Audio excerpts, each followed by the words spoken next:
juga gitu kan.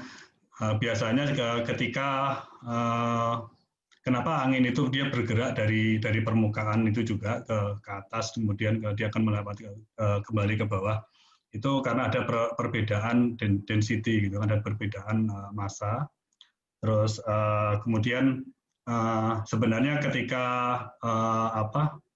ini juga dipakai ketika visibility study.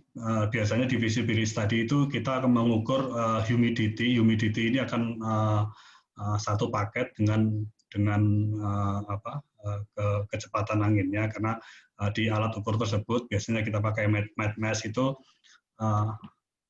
Faktor-faktor ini menjadi pertimbangan sebagai keberlangsungan energi angin di area tersebut.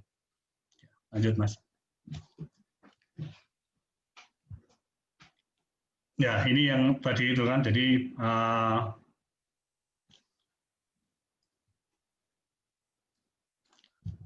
angin itu bergerak dari area yang tekanan tinggi ke tekanan rendah. Kemudian di sini ada yang dia akan berputar terus. Nah, di energi angin itu biasa dimanfaatkan di atas permukaan, di atas ketinggian 50. Makanya biasanya tower-tower untuk WTG itu untuk yang biasa menghasilkan secara komersial, untuk yang hal yang besar itu towernya di atas 50 meter. Ya, jadi karena di angin secara komersial dia bisa menghasilkan energi itu. Sejauh ini yang saya pelajari itu ketinggiannya, towernya kebanyakan di atas 50 meter. Ya. Lanjut, Mas. Ya, mungkin kalau kita berbicara sekarang potensi energi angin di Indonesia, sebenarnya ini berkaitan sama cuaca yang ada di kita. Nah, kita ini dipengaruhi oleh dua season gitu ya, dry season sama wet season. Ini biasa dulu kalau saya sebelumnya pernah ketika menghandle untuk shipping itu ada wet monsoon sama east monsoon gitu ya, east monsoon. Jadi untuk di monsoon dan dry season sama wet season ini yang lebih berpengaruh adalah dari pergerakan udara dan angin dari Australia. Dan kalau di slide selanjutnya, nah ini gambaran dari kebanyakan musim angin di Indonesia. Jadi dry season inilah yang paling tinggi, dia bisa memberikan energi yang lebih banyak gitu ya. Dia kecepatan anginnya lebih tinggi, biasanya kecepatan anginnya juga lebih dari 7, di beberapa area daerah itu bisa di atas 15, bahkan di atas 20. Sedangkan pada saat transisional di April, Mei, ataupun di Oktober, November itu adalah mungkin biasa kita sebut di musim pancaroba. Nah, di pergantian musim ini anginnya tidak begitu tinggi gitu, dan ini kebanyakan kejadian juga di beberapa daerah. Mungkin yang paling gampang itu sebenarnya sekarang ini ada beberapa website yang bisa website atau aplikasi yang bisa kita akses ya, salah satunya di windy.com. Itu kan kalau kita ngeklik dia sudah ada real time untuk gambaran peta dan angin di beberapa daerah. Nah, di situ sudah ada berapa kecepatan angin di situ. Cuman di situ memang tidak disebutkan bahwa dia berada pada ketinggian berapa gitu ya. Jadi sebenarnya tapi setidaknya di situ sudah memberikan informasi bahwa potensi bahwa energi atau angin yang besar itu ada di mana. Ya, lanjut. Nah, ini kalau secara global pergerakannya ini. Jadi yang di Januari itu adalah kita mendapatkan aliran dari Asia Pasifik ya ini ya. Terus kemudian di slide selanjutnya itu kita dapat untuk gambaran angin yang berada dari Australia. Ya, lanjut. Ya, ini yang Australia. Oke, lanjut. Nah, ini gambaran, ini salah satu peta aplikasi untuk gambaran di mana angin yang cukup potensial. Nah, sekarang ini saya berada di Sidrap. Nah, di Sulawesi itu kebetulan saat ini sudah ada 2 pembangkit angin ya, PLTB.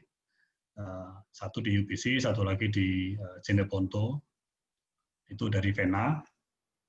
Nah itu kalau dari potensi angin yang ada di sini sekarang ini mungkin bisa dilihat bahwa dia di gambar yang grafik yang paling yang di kiri bawah ini adalah rata-rata kecepatannya, dan di Sulawesi Selatan itu slightly dia ini warnanya apa ya, mungkin hijau muda gitu ya, hijau muda, dan ini cukup cukup potensial untuk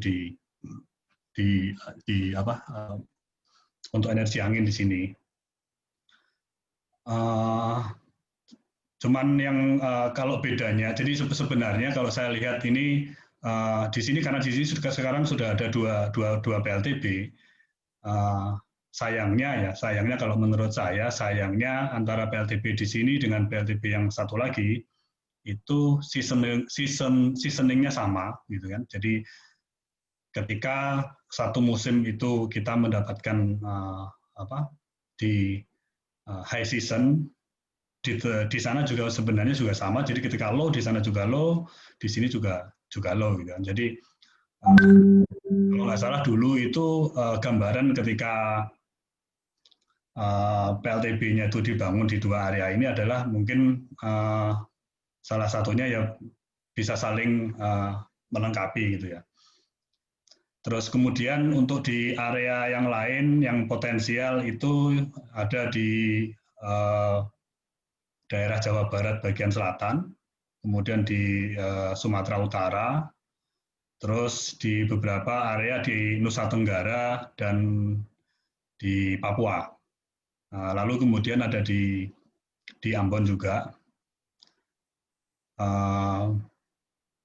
Mungkin beberapa pengembang sekarang sebenarnya mempunyai peta yang sama, dan jadi peta ini yang setidaknya sekarang dipakai oleh beberapa pengembang. Tapi ini tidak termasuk di offshore ya, di offshore karena untuk beberapa di area di Kalimantan itu di Kalimantan Selatan ini sebenarnya untuk Kalimantan Selatan itu juga di bawah itu juga ada, teman di situ juga beberapa waktu kemarin ada penelitian juga dan pengembangan yang tertarik masuk ke area di situ di offshore-nya, karena secara potensi di offshore itu dia lebih besar dan lebih sustainable, lebih konsisten gitu ya.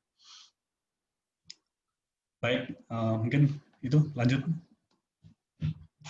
Ya, ini gambaran bauran energi mix ya, mungkin ya beberapa teman-teman di sini juga sudah tahu gitu ya. Jadi kalau sesuai target itu kan 2025 kita 23% di EBT gitu kan ya, di EBT. Sekarang ini di lebih dari 50%, 60% setengahnya itu ada di batu bara, kemudian gas, kemudian BBM. Nah, cuman EBT ini sebenarnya apakah seberapa banyak yang bisa dipakai oleh angin dan semacamnya, itu mungkin bisa dilihat di slide selanjutnya. Nah, ini gambaran kalau di potensi EBT di negara kita ya. Saya mengambil ini dari website gitu ya, karena sebenarnya ya mungkin lebih banyak yang tahu karena ini banyak informasi banyak didapat gitu kan. Ya, cuman untuk angin ini sendiri sebenarnya tidak terlalu besar dibanding dengan yang paling, kalau yang paling besar tetap hydro, surya kemudian hydro gitu ya. Dan yang surya untuk PLTS sendiri sekarang ini untuk yang secara komersial itu ada, setahu saya ada 3, ada di Likupang, di Lombok ada 2. Dan yang lainnya untuk yang PLTS itu mungkin belum komersial, tapi cuman masih dipasang di beberapa mungkin kayak gedung atau bandara, kayak bandara di Samarinda itu dari Total, gitu kan. Kalau ya mungkin untuk energi terbarukan yang lainnya, kalau biofuel mungkin lebih tepatnya nanti, ini topik biofuel atau biomasa ini topik nanti malam gitu ya. Ya, untuk angin sendiri ya kita sebenarnya kalau dari sisi sesuai dengan yang peta tadi dibilang banyak mungkin juga enggak gitu kan, cuman ya potensinya tetap ada. Ya, lanjut. Oke, ya kalau kita bandingkan comparison dengan beberapa area atau beberapa negara yang lain, ya tetap ya mungkin ini terbesar ada di Cina, kemudian beberapa negara barat di Eropa ataupun di Amerika. Dan salah satu sekarang sebenarnya yang paling meningkat mungkin dalam beberapa tahun ke depan sudah akan meningkat cukup banyak itu di negara Asia Tenggara itu adalah Vietnam. Setahu saya sekarang ini mereka sedang mendevelop sampai 300 megawatt itu sudah masuk masa konstruksi. Jadi mungkin ke depan kita akan tertinggal juga untuk energi angin ini dibandingkan dengan Vietnam. Ya, lanjut. Oke, ya. Ini gambaran salah satu bentuk WTG, gitu kan. WTG itu sebenarnya mungkin kalau secara teori ada tipe yang lain dari ini gitu ya. Cuman saya di sini cuma hanya berdasarkan praktikal yang saya ada di sini gitu kan. Jadi secara garis besar itu WTG itu ada 3 bagian ini gitu kan, 3 bagian. Jadi ada tower, ada nacelle itu rumahnya dari beberapa engine di situ. Terus kemudian ada rotor atau blade ini blade. Nah, ini tingginya sendiri memang ini tergantung dari tipe WTG yang akan diambil gitu ya. Kalau tinggi itu sendiri itu antara 60 sampai 100 ya. Kalau yang ada di tempat saya kurang lebih 80, diameter blade-nya itu 56. Dan untuk nacelle ini sendiri sebenarnya ukurannya kurang lebih panjang 2,3 sampai panjangnya berapa ya? 4,3 kalau nggak salah. Ya, lanjut.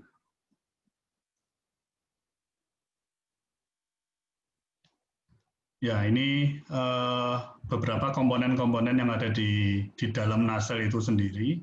Kita ada anemometer atau wind sensor, kemudian ya di situ ada generator. Generator inilah yang dia akan mengubah energi kinetik menjadi energi listrik. Terus kemudian ada coupling atau mechanical brake-nya. Brake-nya ini adalah dia untuk menghentikan kecepatan maksimal dari angin itu. Jadi turbin itu punya batasan sampai kecepatan berapa dia menerima angin gitu kan.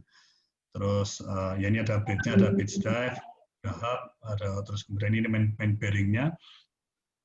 Terus ada yaw drive dan yaw bearing. Nah, yaw drive ini dia yang mengatur arah anginnya, apakah dia nanti akan ketika anginnya nanti berubah, nah ini akan dikendalikan dari yaw ini.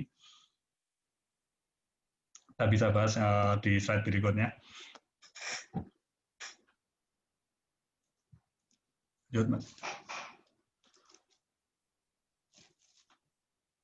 Sebelum, oh ya ini gambaran kalau ada di dalam nasal ya, di dalam nasal ini kurang lebih itu tadi, ini panjang, ini di dalamnya tingginya kurang lebih 2,3 ya.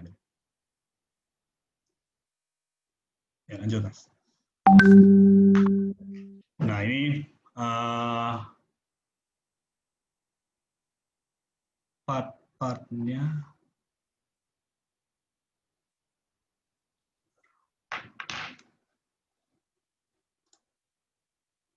Ini tadi materinya yang terakhir saya itu tadi ya Mas Arfi ya? Iya, Pak. Kita dapat yang dari Mas Ardi. Oke, oke.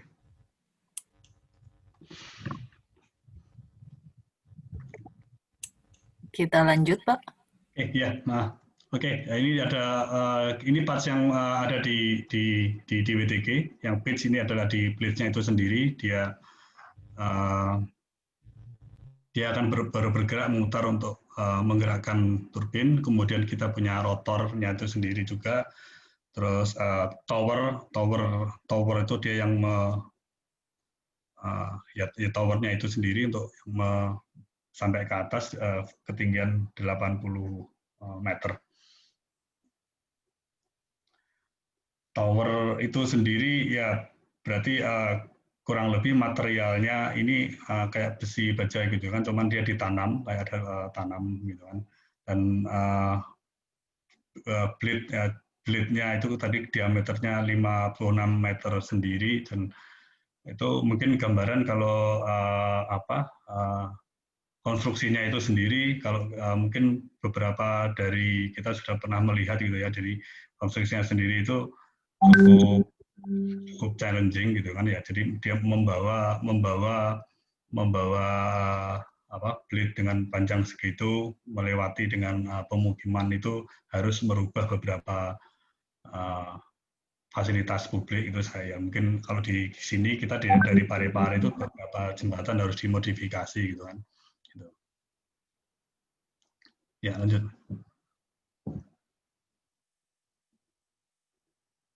Ya, ini kemudian ada kita yang generator tadi, mungkin ya gini merubah dari energi mekanikal ke energi ke electrical.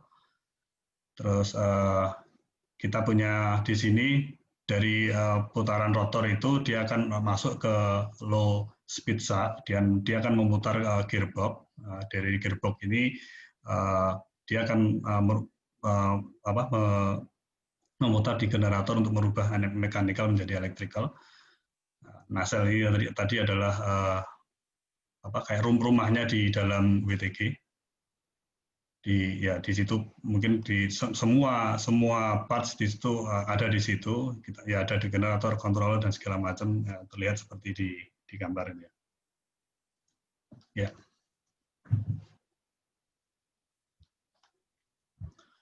Ya, anemometer ini dia akan mengukur kecepatan anginnya. Di anemometer ini sendiri juga berfungsi untuk mengukur arah anginnya yang nanti akan diterjemahkan oleh ionya ini dia akan menerima sinyal dari anemometer itu sendiri. Jadi di sini ada otomasinya yang untuk memutar, untuk mengkomunikasikan dari anemometer dan io. Terus kalau blade saya tadi mungkin sudah kalau terlihat ya, kalau di kita mungkin tiga blade ya, mungkin walaupun beberapa tipe ada yang 2. Terus kemudian brake ini untuk sebagai untuk menghentikan ketika kecepatan anginnya itu melebihi dari standarnya dari turbin itu sendiri. Kalau di sini standarnya sampai 20. Jadi kalau lebih dari itu dia akan berhenti, tidak mampu untuk menerima kecepatan yang lebih tinggi. Sebenarnya kalau untuk kecepatan angin itu sendiri bisa diubah menjadi energi itu di atas minimal 3 meter per second. Ya, lanjut. Ya, ini ya kan kalau kita di controller itu ini akan mengukur kecepatan anginnya. Nah, jadi beberapa tipe mungkin akan berbeda gitu kan. Jadi ini sepengetahuan saya. Jadi kalau ada yang minimal tiga itu dia sudah berputar. Sebenarnya sebelum tiga dia sudah berputar, tapi belum bisa dia menghasilkan energi gitu kan ya. Di atas tiga biasanya 3,5 atau sampai 4 itu baru dia akan menghasilkan energi yang bisa ditransfer ke dalam transformator gitu. Terus kemudian di gearbox-nya itu sendiri juga, nah ini kan mungkin kecepatan gearbox itu 30 sampai 60 rpm dan dia ini apa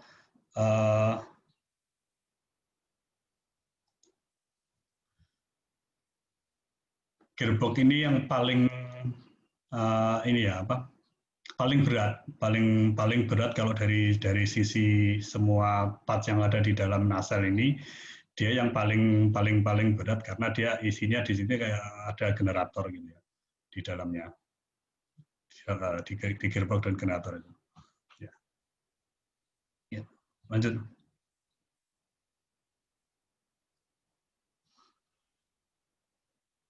Ya ini salah satu ya ini tadi prinsip kerjanya angin. Jadi angin itu akan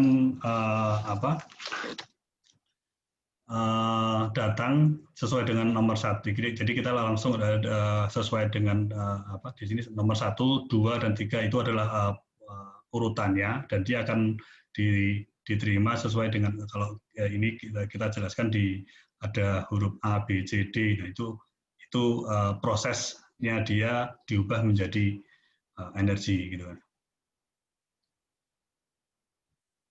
Ya, lanjut. Ya, oke. Ini salah satu pengembangan untuk energi angin ya. Jadi pengembangan energi angin yang ada di kita mungkin beberapa tempat lain juga kurang lebih sama. Sebenarnya di beberapa pengembangan secara proyek pun stage-nya itu kurang lebih seperti ini. Kita ada pre-development, ada development, terus kemudian ada di situ konstruksi dan operation gitu ya. Yang menarik di sini sebenarnya kalau ini pertama kali juga buat saya gitu kan. Jadi sebenarnya walaupun yang kalau secara gambaran itu ya, kalau secara gambaran itu PLTB itu membutuhkan area yang cukup luas gitu ya. Jadi jarak antar turbin itu sendiri minimal 3 kali ketinggian dari tower itu sendiri plus per splitnya. Nah, kalau dibayangkan menjadi seperti itu, sebenarnya akan membutuhkan area yang cukup luas. Namun ternyata ada ilmu baru juga buat saya gitu kan di sini, kan. Jadi tanah itu tidak, jadi kalau land itu tidak perlu semuanya itu untuk diakuisisi. Jadi yang benar-benar untuk diakuisisi itu nanti sebenarnya hanya yang dipakai di situ ada bangunannya, di situ ada towernya, atau ada fasilitas yang lainnya kayak untuk jaringan OHL dan sebagainya, gitu kan. Nah, untuk yang area yang lainnya yang tidak terpakai itu sebenarnya masih bisa dikembalikan kepada landowner gitu kan. Jadi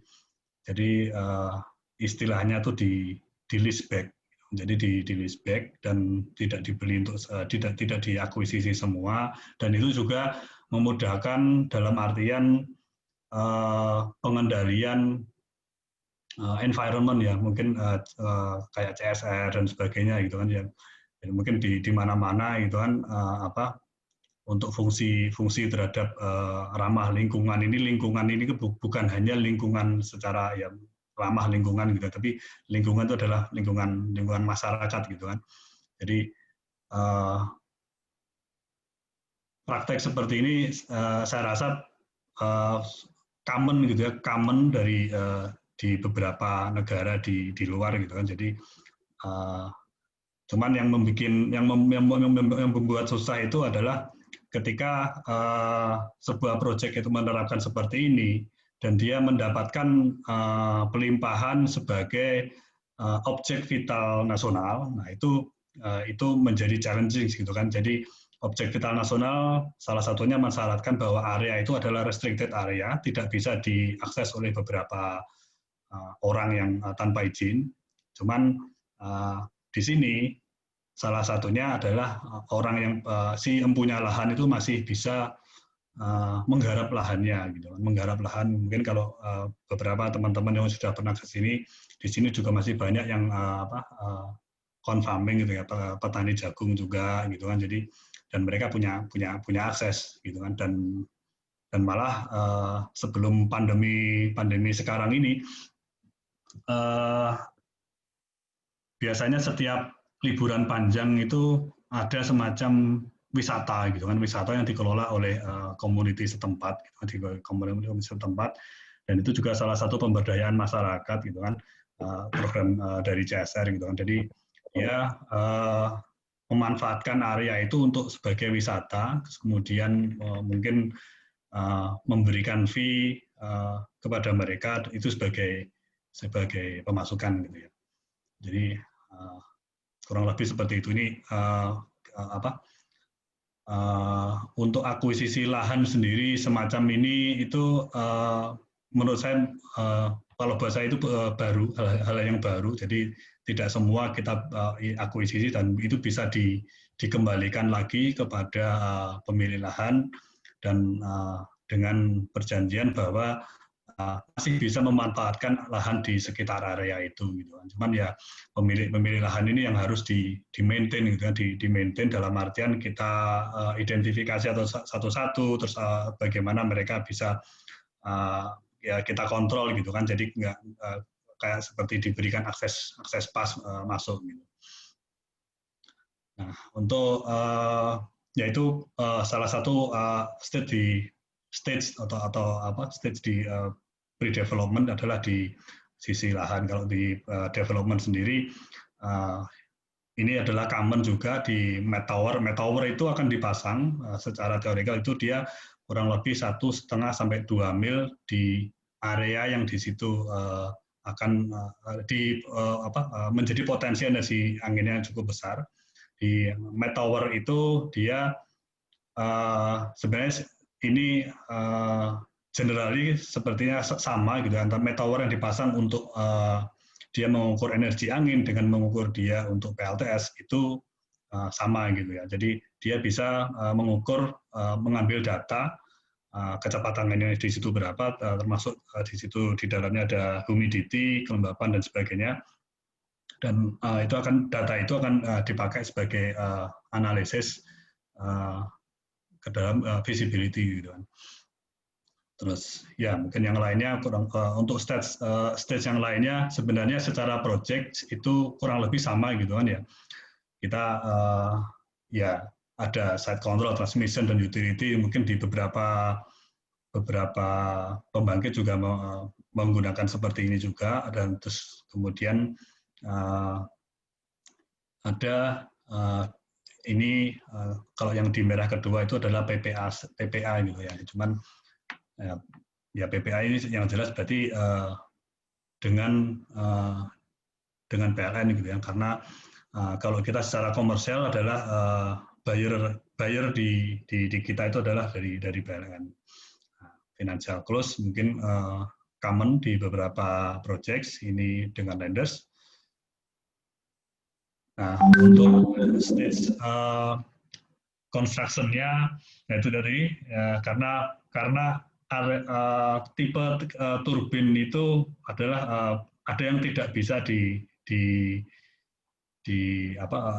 harus dari sananya bentuknya seperti itu gitu kan. Jadi tidak bisa dipisah-pisah gitu kan. Jadi bentuknya seperti itu. Nah, itu membutuhkan waktu yang atau membutuhkan challenge sendiri dalam dia delivery, termasuk dia keluar dari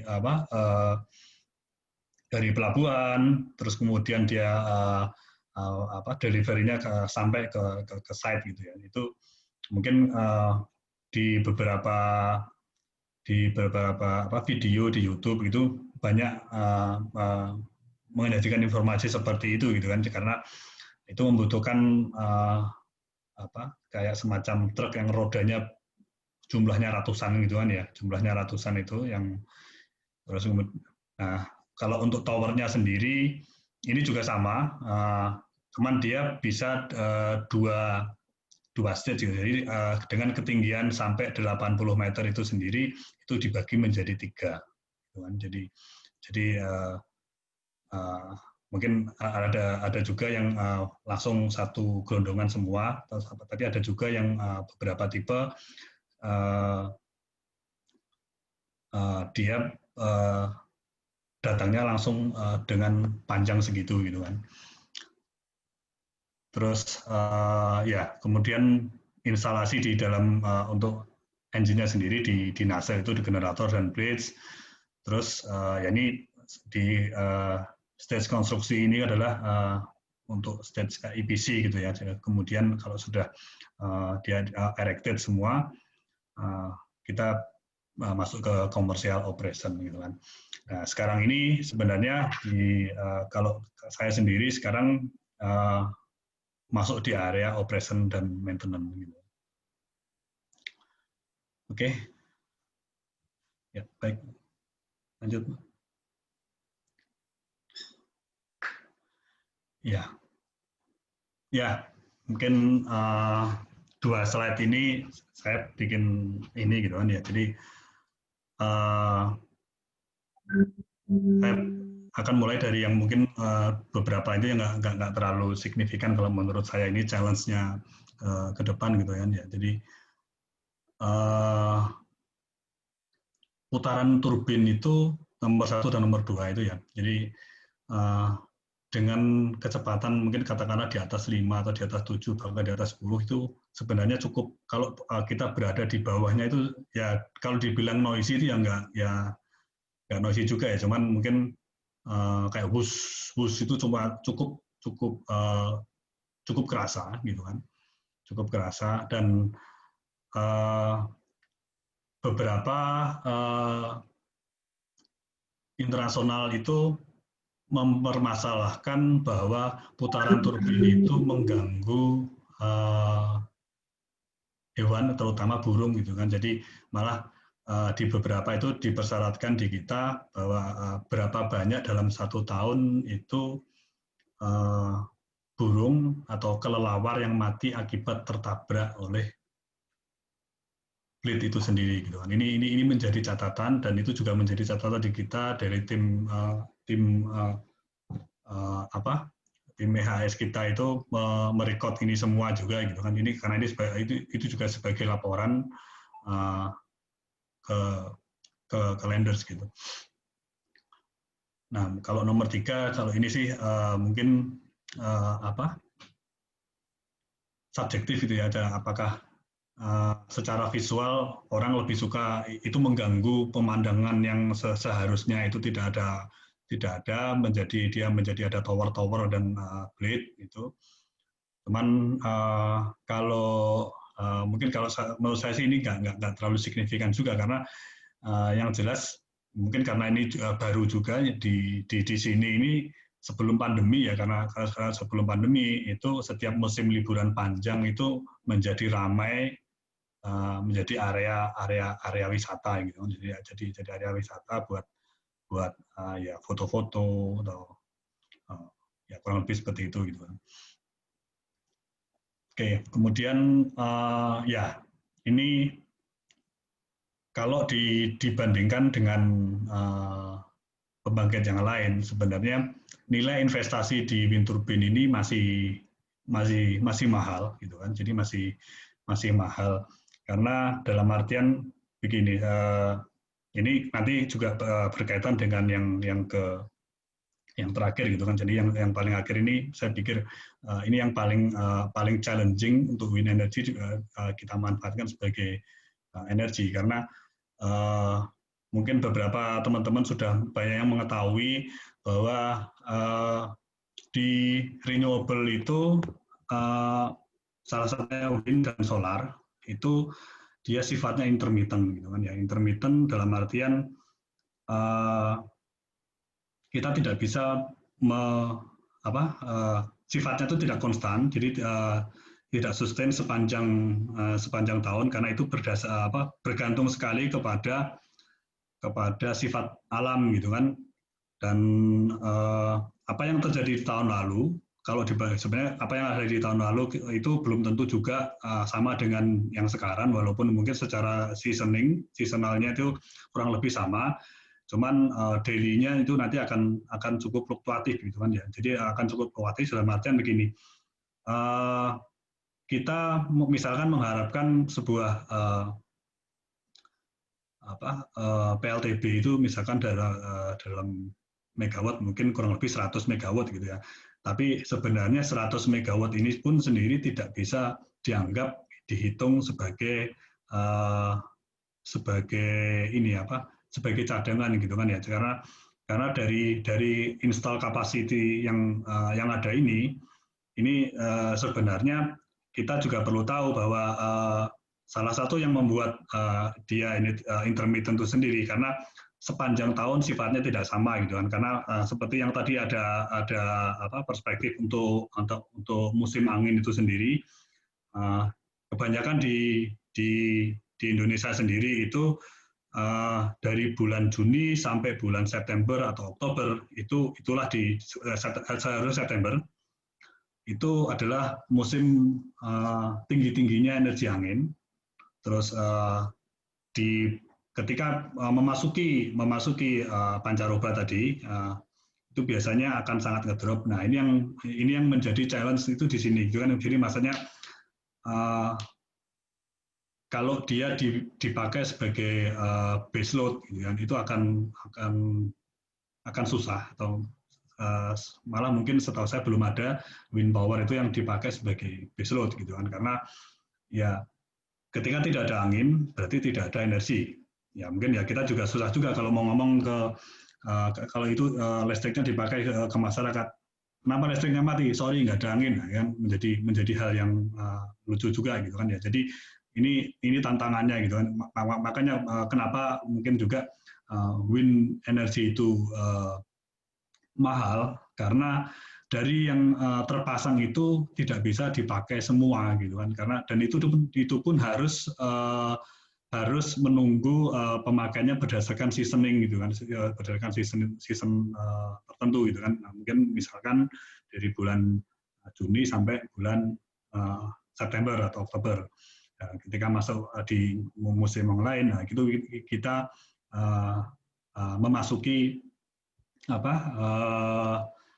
memasuki low season gitu kan, low season, dan memang juga menjadi sebuah keuntungan ketika di low season itu sendiri itu kesempatan untuk melakukan perawatan ya, untuk maintenance gitu kan. Jadi ya maintenance itu sendiri juga dilakukan ketika low season, dan bahkan malah seharusnya kalau berdasarkan forecast itu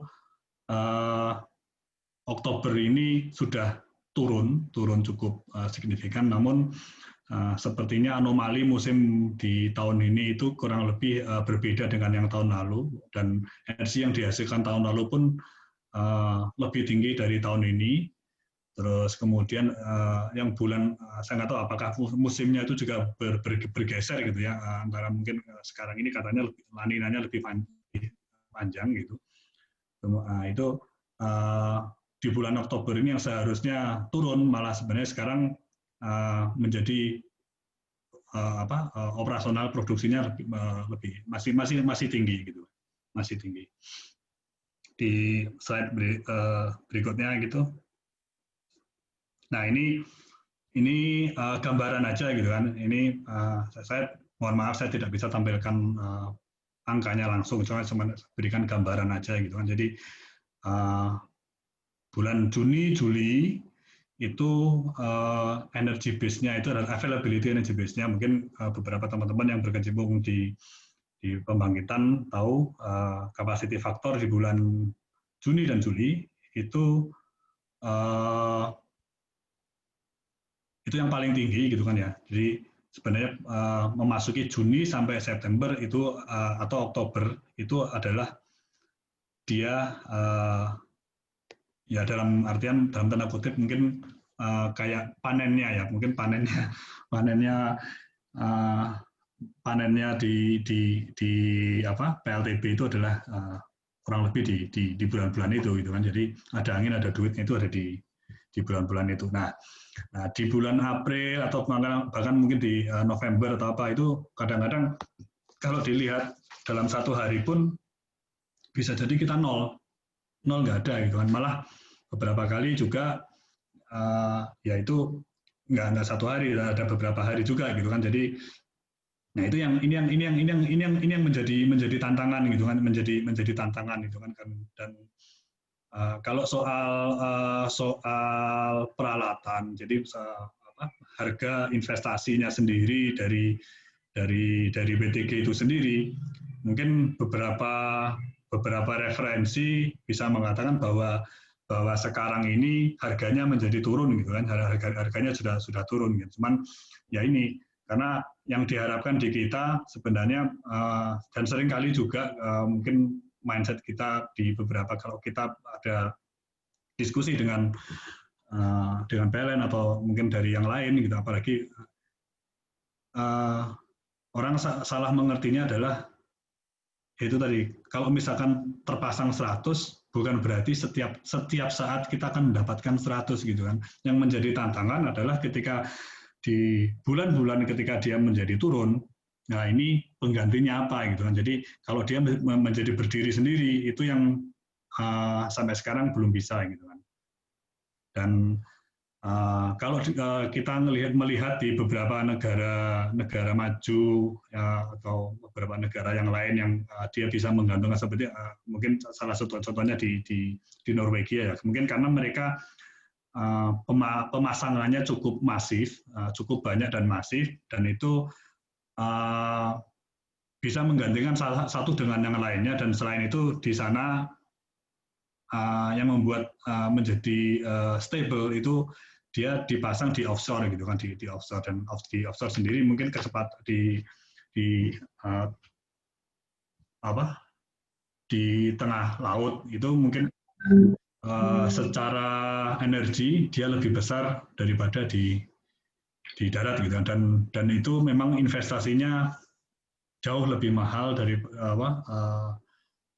dari kita gitu kan, karena memang proven energinya memang lebih tinggi ketika ada di laut.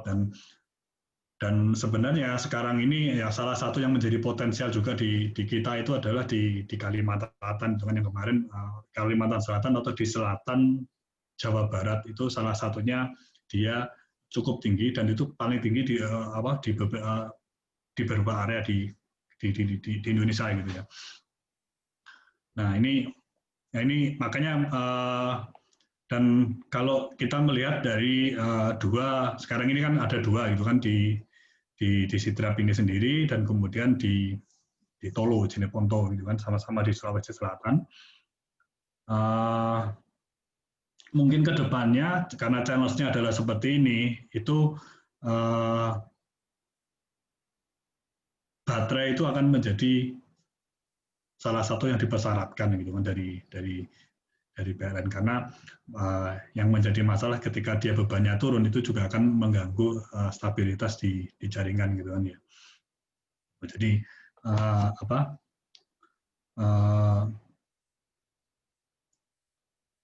baterai itu nanti akan menjadi salah satu ke depan akan menjadi salah satu yang akan dipakai di teknologi di PLTB gitu kan. Dia untuk menyimpan, jadi ketika tidak ada angin, ya, dia masih bisa tersewa energi di situ. Jadi beberapa kali kita juga meminta energi masuk dari jaringan untuk ditransfer ke dalam gitu kan.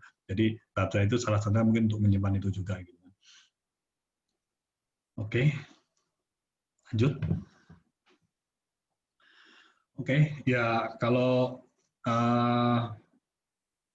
tadi kalau ini mungkin ya salah satu keuntungan dari renewable gitu kan. Jadi wind energy itu dia sebagai renewable, ya, dia mungkin namanya EBT ya, energi baru terbarukan gitu. Jadi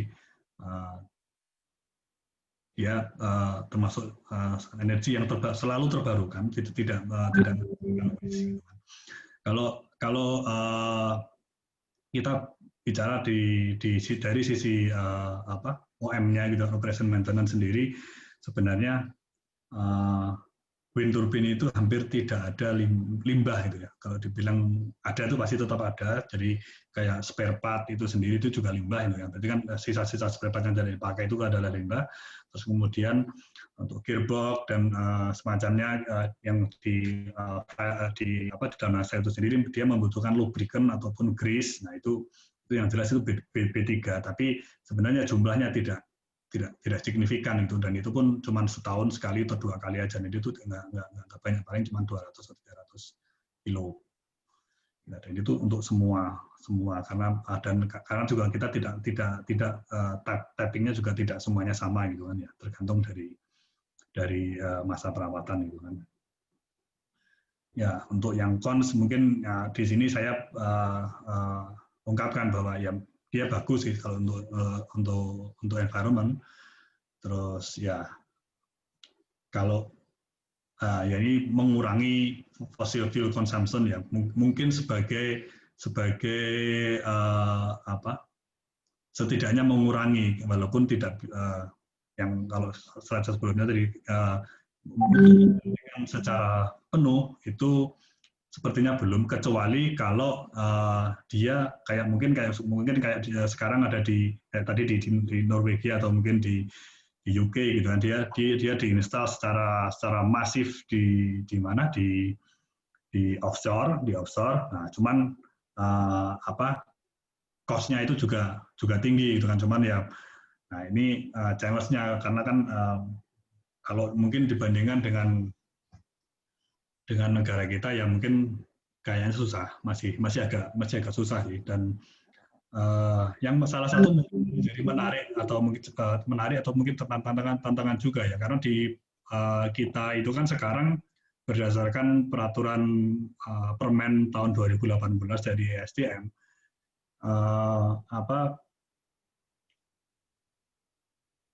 BPP untuk PLN itu sendiri itu sudah ditetapkan berdasarkan area gitu kan. Mungkin salah satunya kalau di Jawa atau Jamali itu kan 6,8 atau 6,9 gitu kan.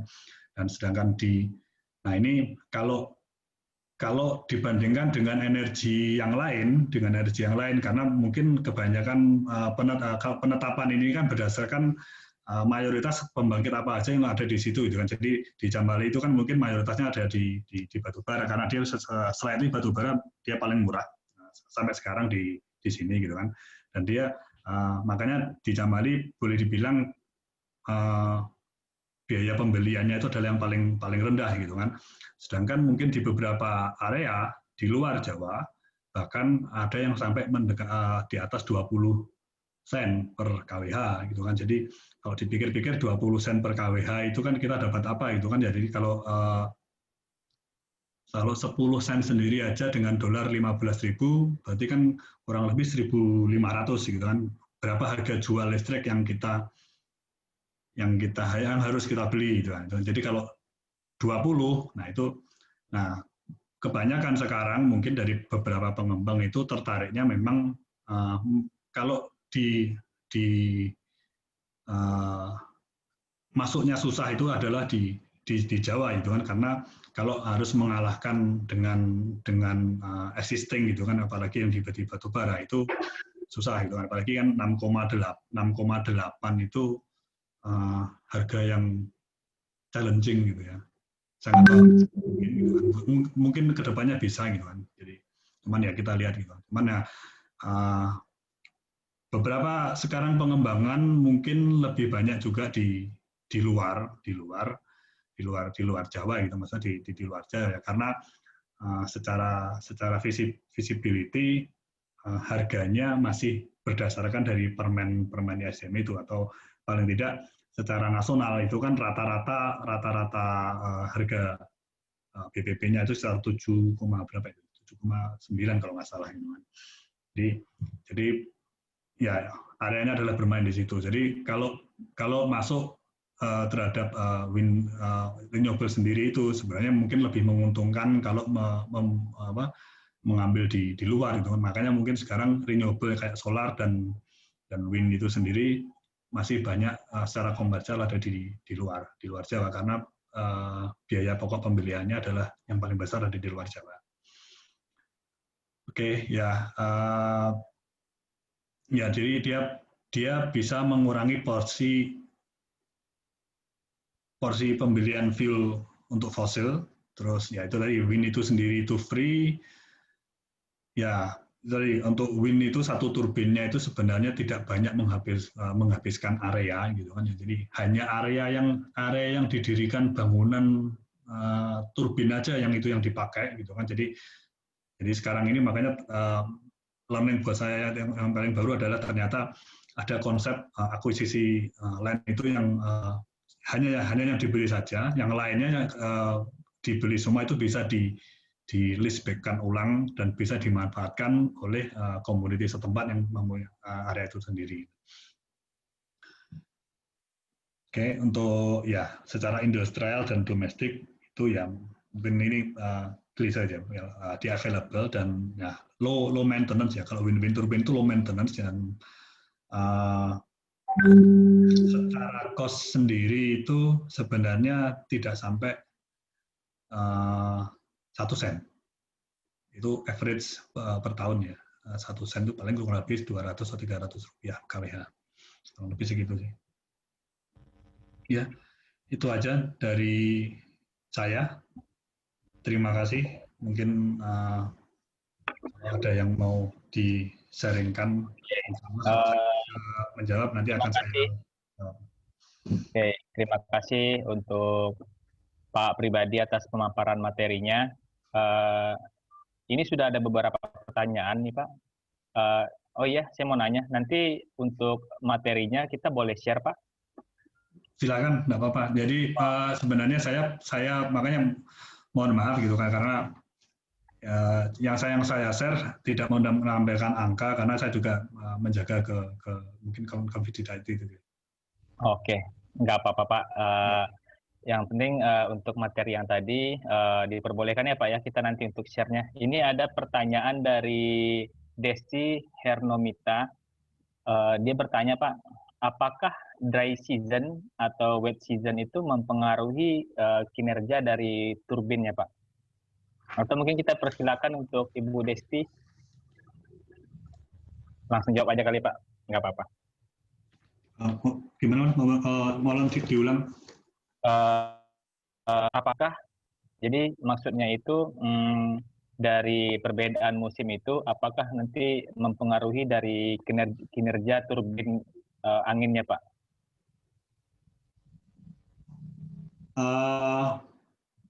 Sebenarnya kalau kinerja, indikator kinerja itu mungkin kalau saya ini akan saya terjemahkan kayak ini ya, availability time base ya gitu. Jadi mungkin secara time base itu sendiri seharusnya tidak berpengaruh. Cuman secara energy base itu yang berpengaruh gitu kan. Time base itu maksudnya kalau memang kualitas dari turbin itu sendiri dia bagus, harusnya tidak masalah gitu kan. Karena secara time base itu sendiri kita kan mengukur bahwa kesiapan WTG itu sendiri dia untuk menerima energi gitu kan. Nah kalau memang tidak ada energi harusnya tidak ada masalah gitu kan, karena memang dia tidak terpakai gitu kan. Tapi cuman secara energy base ini akan menjadi minus gitu, atau mungkin berkurang sekali karena tidak ada energi yang diproduksi di situ gitu. Oke, baik. Jadi yang mempengaruhi itu dari sisi energi yang real time-nya itu Pak yang akan mempengaruhi Pak ya. Oke, ada pertanyaan lagi Pak. Ini dari Bapak Zain Syahdan. Ini pertanyaannya cukup banyak Pak. Untuk Pak Zaid, apakah mau ini langsung bertanya? Soalnya mic-nya di sini nggak aktif nih. Saya coba bacakan saja ya. Untuk bagaimana cara turbin angin sinkron terus-menerus dengan grid PLN, sementara kecepatan angin yang selalu berubah-ubah. Ada beberapa pertanyaan, Pak. Mungkin saya Iya. coba baca dulu nanti biar bisa Bapak ambil kesimpulan nantinya. Kedua, bagaimana mengontrol power reaktif di pembangkit PLTB dan cara mengatasinya kalau import power reaktifnya berlebih.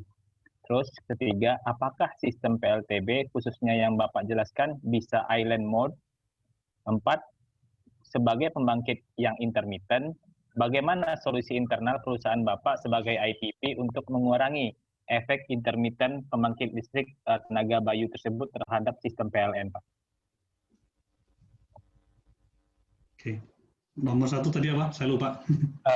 Bagaimana cara turbin angin sinkron terus-menerus, Pak, dengan grid PLN? Sementara kecepatan anginnya selalu berubah-ubah. Mungkin maksudnya ini dari sisi, ini kan on grid berarti ya, Pak ya. Jadi cara sistemnya ini agar selalu bergandengan mungkin. Ya, kalau ini kita selalu men-setting komunikasi dengan dispatcher itu ada di situ ada setting setting energi yang kita lakukan itu ada set pointnya jadi di set point itu langsung kita komunikasikan dengan dispatcher gitu kan berapa yang akan dipakai di hari itu. Nah, ini berdasarkan forecast gitu kan. Jadi karena ini sifatnya dia itu seasonal gitu kan. Jadi kita punya ada forecast kita, ada forecast tahunan, bulanan, dan kemudian harian. Nah, harian ini yang yang dikomunikasikan dengan dispatcher gitu kan. Jadi setiap beberapa saat itu harus komunikasi dan bahkan beberapa jam sekali kita harus mengirimkan data kepada dispatcher untuk dia bisa men-setting set point-nya dari situ. Dan ini juga termasuk di situ tadi power reaktifnya juga karena dari kontrol di situ dari dispatcher itu dia bisa tahu kondisi forecast dan beberapa tindakan apa yang akan diambil gitu karena kontrol secara jaringan itu tetap ada di dispatcher gitu ya, tetap ada di dispatcher. Dan mungkin ya kalau kedepannya yang pertanyaan tadi yang terakhir apa, maaf?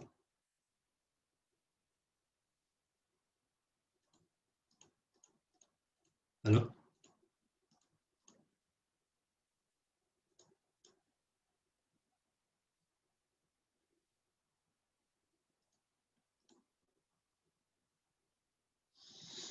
Suaranya nggak ada ya? Sorry, maaf Pak. Jadi pertanyaan terakhir itu sebagai pembangkit yang intermittent, ini Bapak sebagai perusahaan IPP, bagaimana Pak cara mengurangi efek intermittent itu sendiri dari sistem PLTB terhadap sistemnya PLN, Pak? Kalau secara sistem sendiri sih mungkin belum ada ya. Maksud saya mungkin ya sama seperti tadi itu sebenarnya secara sistem sendiri ya kita sekarang ini yang sebelumnya itu komunikasi dengan dispatcher itu selalu memberikan setting point di pembangkit, terus kemudian kita komunikasi berdasarkan selalu komunikasi untuk memberikan update forecast. Nah, di situ dispatcher akan mengambil keputusan bagaimana menyikapi ketika dalam beberapa saat ke depan mungkin turun gitu kan, dan setting point itu yang dipakai sebagai acuan dari dispatcher untuk pengambilan keputusan. Oke, baik. Saya lanjutkan. Ada pertanyaan dari Doni Purnomo Sunu. Oke, ini pertanyaannya, kendala terbesar apa Pak saat ini dalam pengembangan energi listrik dari tenaga angin di Indonesia? Mungkin bisa ceritakan Pak pengalamannya selama ini. Iya, selamat sore Mas Doni. Ya ini Pak Doni ini sebenarnya juga sama. Dia dari renewable di angin juga, angin dan surya ya.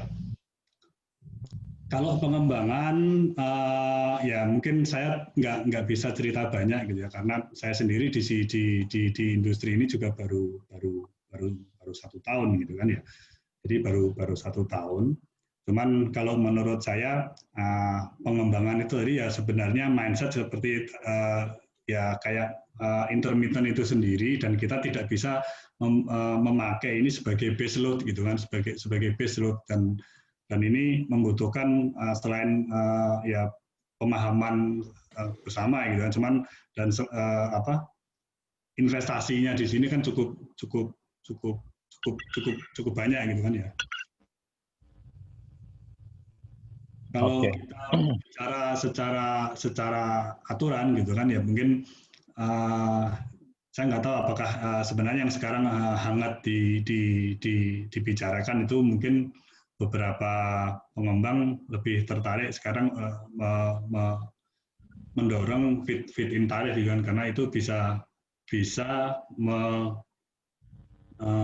apa ya, menggairahkan pengembang untuk masuk ya. Cuman ya sebenarnya kembali lagi, nah, kalau tarifnya sebenarnya kalau mahal di sini atau mungkin sementara yang kita memakai energi yang lain itu harganya berbeda. Sebenarnya kita juga kalau secara awam gitu kita perlu melihat gitu kan.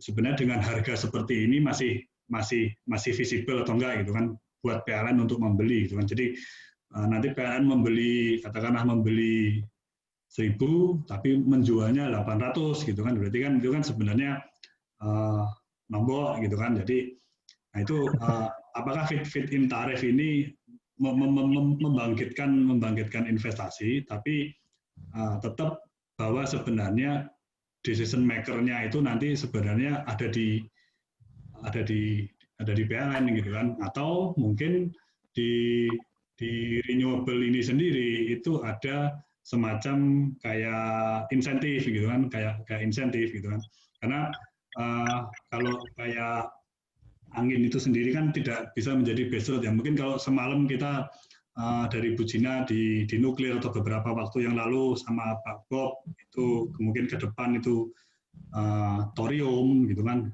itu bisa saling melengkapi gitu kan, karena thorium ataupun yang semalam itu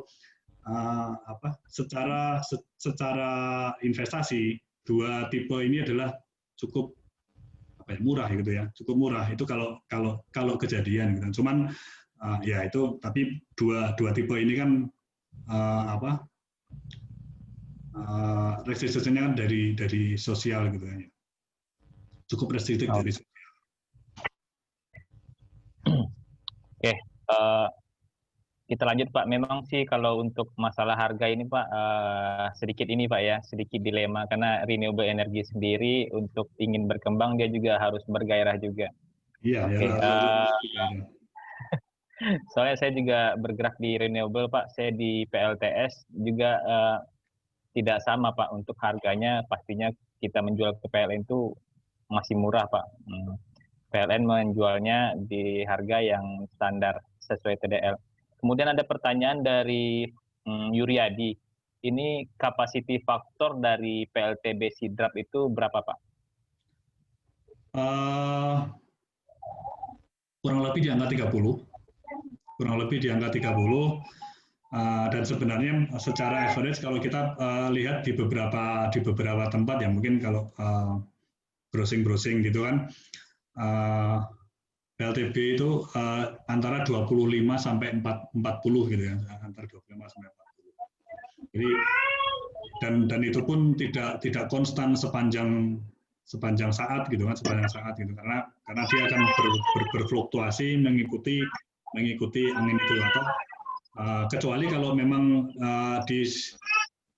di area itu dia mempunyai cukup energi angin yang konsisten gitu kan, mungkin kayak offshore gitu kan. Oke, kita lanjut Pak ya untuk pertanyaannya. Nanti kalau seandainya pertanyaan ini berarti saya boleh nanya juga nanti ya Pak. Ini Silakan. saya ada di sini dari Alsi Laksana. Nah, untuk rencana operasi harian, Pak. Memperkirakan potensi angin itu bagaimana mekanismenya dan data tersebut perakiraannya itu dari mana, Pak? Ya, kalau rencana operasi harian sebenarnya kita kan ada yang tadi itu kan ada MEDMES, itu dia yang akan mengukur atau memforecast, dia akan mengukur angin di situ, terus kemudian dia akan memforecast untuk beberapa waktu ke depan dan kita ada forecast yang tahunan, bulanan atau mingguan dan harian. Nah, di forecast ini kemudian datanya itu dikomunikasikan gitu kan, bahasanya kita komunikasikan dengan dispatcher gitu kan. Jadi bagaimana nanti kita akan men-setting untuk produksinya gitu, karena ini untuk mengantisipasi juga, karena juga kan kalau memang ada fluktuasi yang cukup signifikan gitu kan, ya, kadang-kadang mendapatkan kecepatan sekian, atau bisa jadi dalam beberapa waktu ke depan, 1 jam atau 2 jam ke depan malah mungkin nggak ada sama sekali gitu. Itu bisa diantisipasi sama dispatcher. Oh, oke, baik. Tambahan Pak, boleh Pak?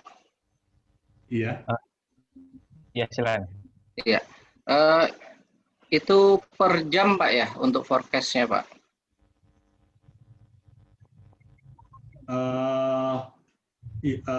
Per hari.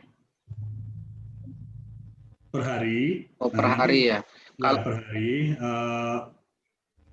Cuman nanti tiap beberapa waktu, tiap 30 menit sampai 4 jam itu diberikan informasi ke dispatcher bagaimana kondisi yang ada. Sebenarnya dari dispatcher itu sendiri kan dia juga bisa melihat, karena kan dia juga punya informasi itu secara real time di mereka, kan sekadanya juga sama-sama ada di sana gitu.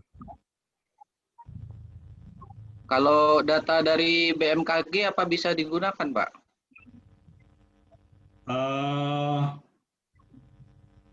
Saya tidak bilang tidak bisa, gitu kan. Cuman kalau ini berkaitan dengan operasional dan komersial, kita mempunyai data sendiri yang dipakai oleh dua belah pihak, dari IPP dan dari PLN. Nah, ini nanti akan menunjuk third party gitu kan, karena itu kan dia akan secara konstan dia akan memberikan forecast ini gitu. Ya. Baik, makasih Pak. Ya. Oke, terima kasih. Oke, terima kasih Mas Laksana. Ini ada dari Bapak Satrio.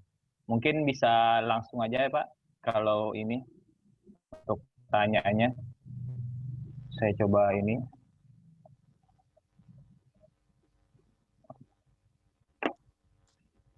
Oke. Selamat sore, Mas Pribadi. Assalamualaikum. Waalaikumsalam, Pak Satrio. Mas, boleh nanya, Mas. Ini kalau untuk WTG itu preventive maintenance-nya siklusnya seperti apa, Mas ya? Terutama untuk minor atau major overhaul-nya, Pak. Soalnya kan setahu saya kan Mas Pribadi kan lama di PLTU nih. Jadi kalau dibandingkan dengan PLTU seperti apa? Ada banyak pertanyaan sih, Mas. Yang kedua, kalau tadi dikatakan bleed-nya tadi dikirim secara built-in, apakah desain bleed tersebut disesuaikan dengan lokasinya, ataukah common design seperti itu? Kemudian untuk organisasi OEM-nya seperti apa, Mas? Dalam satu hari itu ada berapa kru seperti itu? Kemudian yang nomor 4, spare part, Pak, maksud spare part. Karena setahu saya sih WTG itu kan buatan luar, Mas ya, sedangkan TKDA-nya mungkin masih rendah. Jadi spare part apa yang paling sering rusak sehingga butuh safety stock yang banyak. Kemudian muka WTG itu apa bisa menyesuaikan arah mata angin, Pak, masalah retractable atau seperti itu. Kemudian tadi sudah jawab ya, manage fluktuasi kecepatan dengan dispatcher. Demikian Mas Pribadi, mohon pencerahannya. Terima kasih. Oke. Ya, Pak Satrio. Terima kasih Pak Satrio. Ya, Ini pertanyaan langsung dari lenders ini kan ya. Kebetulan Pak Satrio ini lenders juga di sini gitu kan. Oke, untuk minor dan major sebenarnya ada siklus 6 bulanan, 6 bulan dan 12 bulan. Jadi dan itu kita lakukan ketika di masa low season dan lebih terutama lagi kita lakukan di masa mungkin nggak boleh kayak pancaroba ya. Cuman di 6 bulan dan 12 bulan itu yang menjadi minor dan majornya. Dan majornya ada kalau sekarang kita masuk ke 30 bulan, nah itu kita pakai yang biasa gitu kan. Karena setiap 12 bulan itu kita masuk ke major. Tapi majornya sendiri pun tidak terlalu banyak gitu kan. Terus kemudian apakah desain sesuai dengan lokasi atau common? Ini saya mungkin menjawab kemungkinan ya kalau yang sepengetahuan saya dengan tim engineering itu berdasarkan lokasi karena sebenarnya mungkin kita sendiri bisa juga menginstal dengan yang lebih besar, cuman infrastruktur yang ada di sini mungkin kurang mendukung kali ya.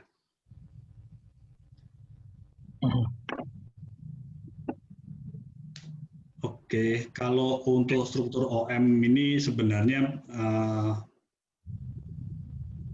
kalau kita ngomong dengan secara sebenarnya common di beberapa power gitu kan, sebenarnya di situ ada yang standby untuk yang di komunikasi dengan dispatcher itu. Terus kemudian ada satu lagi yang tim untuk maintenance gitu kan, dan jadi ada tim operasional, ada tim maintenance dan mungkin common di beberapa area inilah yang mengendalikan gitu kan, maksudnya ini yang menjadi core-nya karena dia harus setiap saat ada di situ. Kalau misalkan ada troubleshooting di beberapa area itu yang akan bekerja gitu. Jadi kalau untuk desainnya berapa mungkin setiap area beda mungkin Pak Satrio ya. Jadi grupnya ya sesuai dengan shift-nya itu sendiri karena kan komunikasi dengan dispatcher itu juga 24 jam. Terus pembangkit itu juga semua mungkin kurang lebih sama gitu kan ya, beroperasi 24 jam. Jadi grupnya juga mungkin ya, kalau saya jawab general aja, dibagi berdasarkan shift gitu kan ya.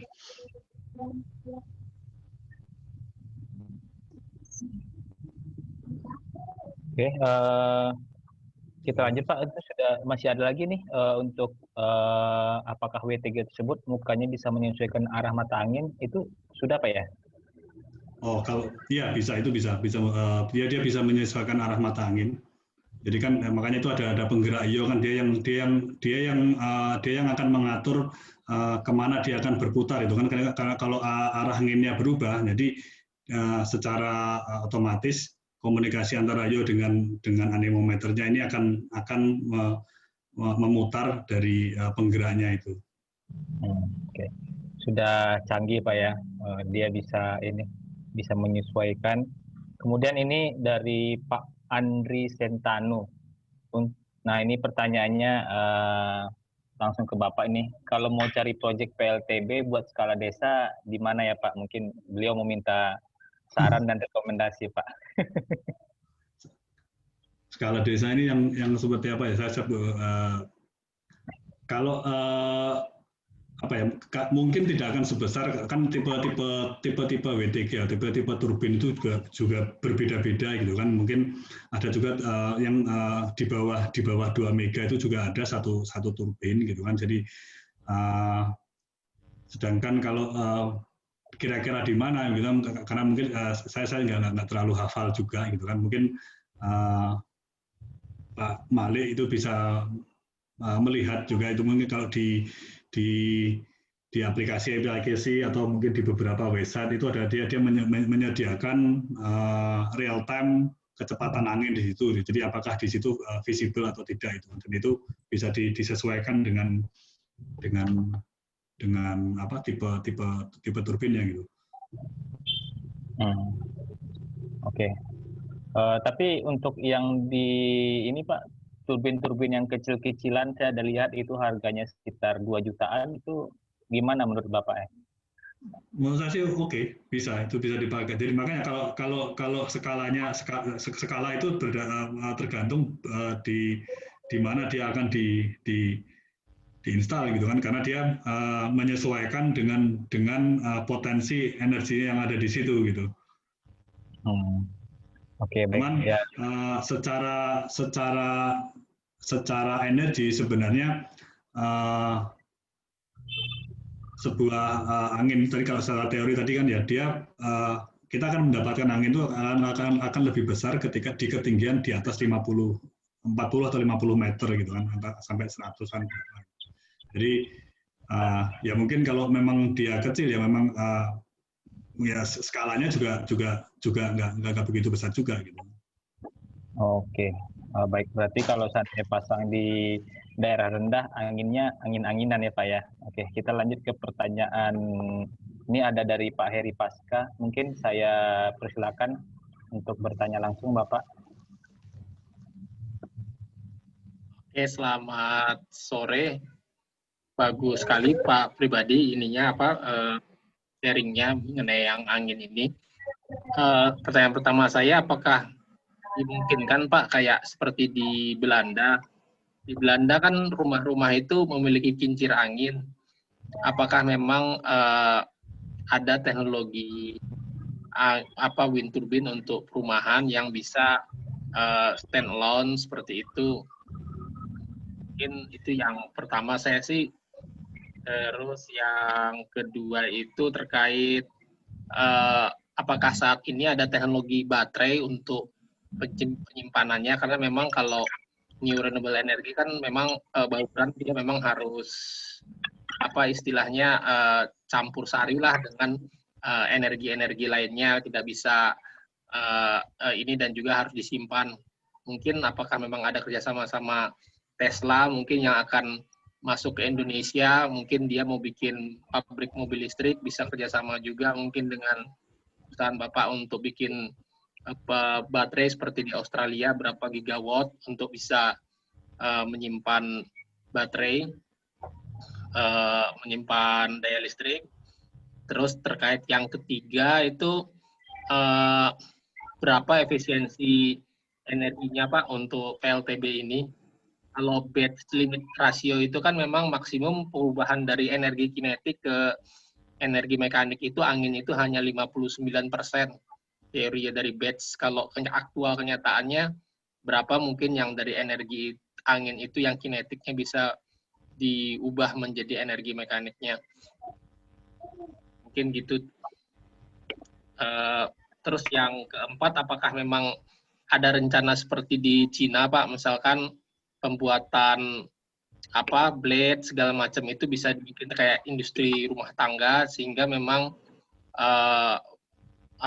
harganya untuk blade segala macam itu lebih murah cara itu, dan juga insentif segala macam memang benar-benar banyak lah, sehingga kita bisa mencapai bauran energi kita yang 34% ketinggalan 2025 targetnya, sehingga memang benar bisa mencapai untuk bauran energi 23% itu, bila mana memang support dari pemerintah maupun itunya besar seperti itu. Terima kasih Pak Pribadi. Oke. Ini beberapa pertanyaan mungkin saya masih perlu pelajari lagi gitu ya. Apakah jadi bisa dibuat seperti di Belanda atau tidak gitu kan? Kalau jawab bisa atau tidak, saya juga belum tahu gitu kan, karena saya juga belum pernah ke sana itu. Tapi mungkin bisa gitu kan. Sebenarnya mungkin prinsipnya sama kayak PLTS gitu kan. Jadi rooftop solar itu sendiri kan sebenarnya sekarang sudah banyak beberapa diinstal di beberapa area gitu kan. Jadi possible juga kalau dia memakai seperti ini, kalau memang dia potensi energinya cukup besar gitu kan. Terus kemudian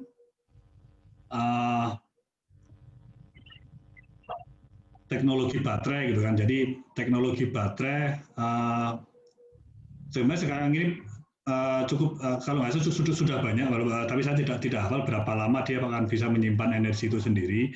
Dan rata-rata sekarang mungkin dari pembahasan ke depan itu dipersyaratkan akan menggunakan baterai karena dia untuk menyimpan ketika tidak ada energi gitu kan. Dan itu sudah digaungkan dari PLN mulai dari sekarang, mungkin dari kemarin sudah, karena ini yang jadi mungkin karena di sini mungkin yang pertama gitu kan. Jadi yang pertama. Jadi kalau saya melihatnya sih mungkin ini juga menjadi learning juga buat beberapa pihak gitu kan. Ini dengan tidak ada baterai atau mungkin dengan sekarang kondisi existing yang seperti yang sekarang ini impact-nya terhadap existing itu seperti apa, terhadap grid itu seperti apa gitu kan. Jadi ini terus terang menjadi learning ke semua pihak gitu, bahkan sampai ke komersialnya juga, karena komersial yang kalau kita memakai pembangkit yang lain gitu, mungkin kayak di PLTU gitu kan. Jadi energi yang dikeluarkan kurang lebih itu yang dihargai gitu kan. Dia berapa rupiah persen gitu kan, berapa sen per kWh gitu kan,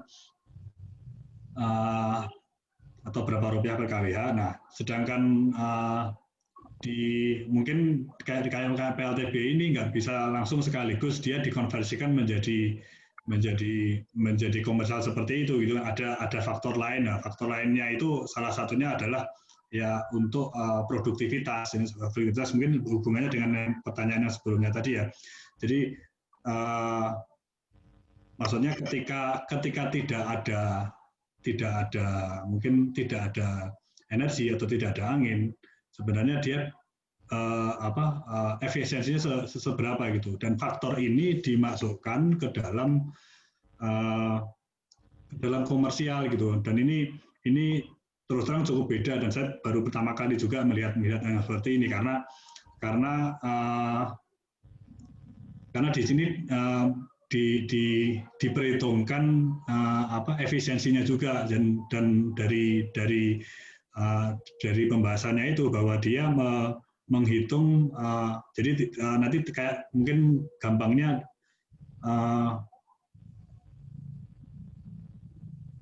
jadi kalau tidak ada angin,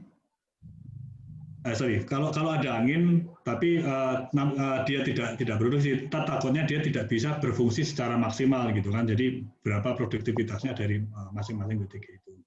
Dan itu dimasukkan ke dalam kalkulasi gitu. Jadi ada semacam kayak matriksnya sendiri untuk menghitung ini sendiri gitu. Terus apa lagi tadi? Oh ya, kayak pembuatan di domestik gitu ya. Sebenarnya dari beberapa komponen yang tadi itu, dari tower sampai ke nacelle dan bahkan sampai blade, ada salah satu bagian yang itu dibuat di domestik gitu ya. Walaupun sebenarnya menurut saya tidak terlalu signifikan, yang dibuat di domestik itu adalah towernya itu sendiri gitu kan. Jadi tower itu sendiri, kalau yang di sini itu dibuat di Cilegon. Jadi sebenarnya itu sudah kandungan lokalnya itu. Jadi salah satunya dia dibuat di Cilegon. Cuman yang untuk yang lain itu harus mendatangkan dari luar gitu kan. Kalau ini kan Siemens Gamesa ya. Siemens dulu namanya Gamesa, terus kemudian Gamesa diakuisisi sama Siemens, jadi sekarang namanya Siemens Gamesa. Berusaha beberapa part menggunakan, bahkan di generator itu menggunakan dua bahasa, Inggris sama Spanyol. Dan ini langsung datang dari Spanyol, sedangkan blade-nya didatangkan dari Cina.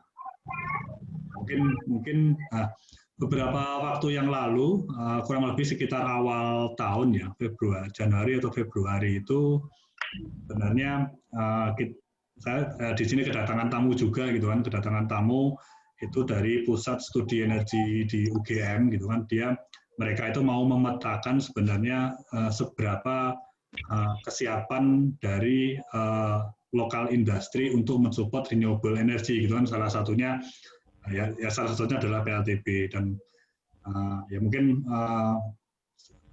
kita pernah mereka ada beberapa tim di yang kesini gitu kan, mungkin ke depan saya belum tahu apakah kajian itu sudah selesai atau belum gitu kan, cuman itu sudah ada yang mengkaji sendiri dari tim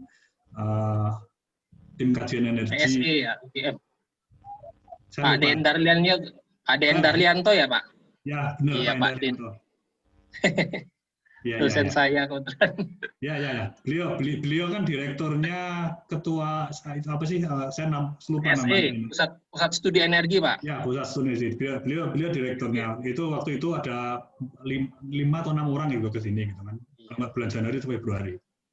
Saya yakin kayak Politeknik Mekanik Swiss, kayak yang di Jababeka itu mampu Pak bikin itu. Mereka itu masa bikin spare part motor, mobil ya terus. Padahal bikin gini harusnya sih bisa lah, saya yakin. Iya. Ya semoga itu mungkin dari kajian itu juga mengencourage untuk beberapa parts itu bisa dilokalisasi gitu kan ya. Iya. Sama ya efisiensinya berapa ya Pak ya untuk ini energi outputnya ya Pak, PLTB ini ya Pak? Saya terus terang belum nggak paham batch ini bagaimana Mas. Mungkin saya juga sepertinya nanti saya perlu mempelajari batch ini bagaimana, karena saya sendiri belum paham untuk yang batch ini. Baik, terima kasih Pak Pribadi.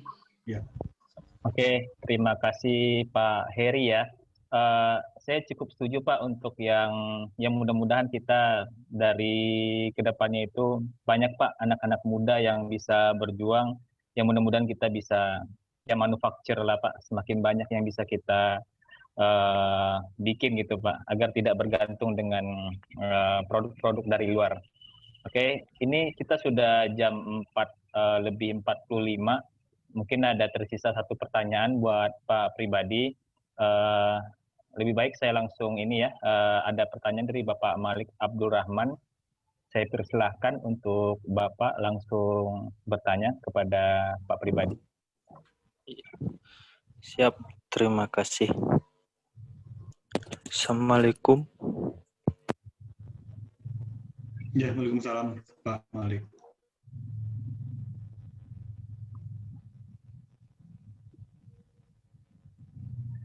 Silakan Pak Malik.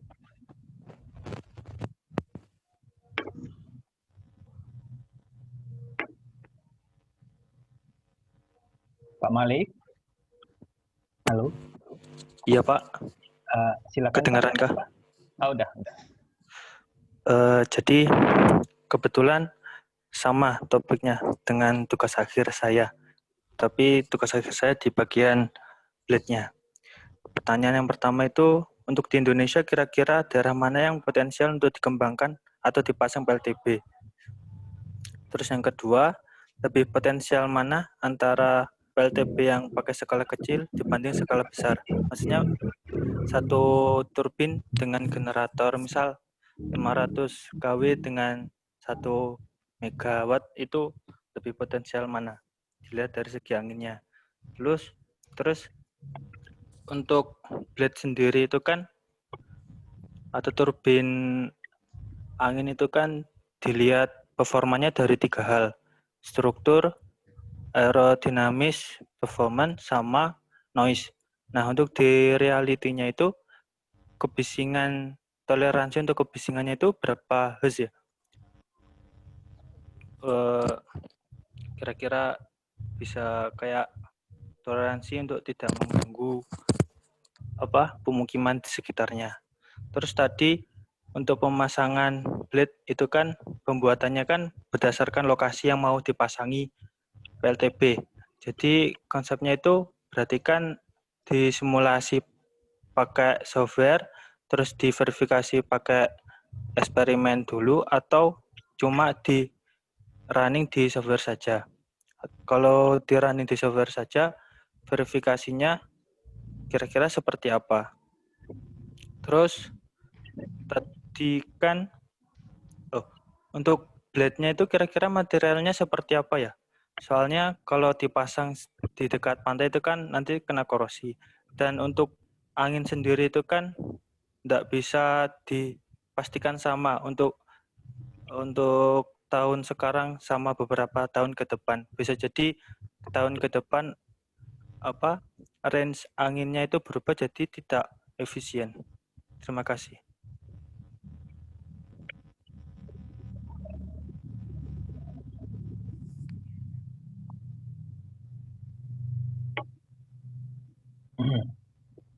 Silakan Pak.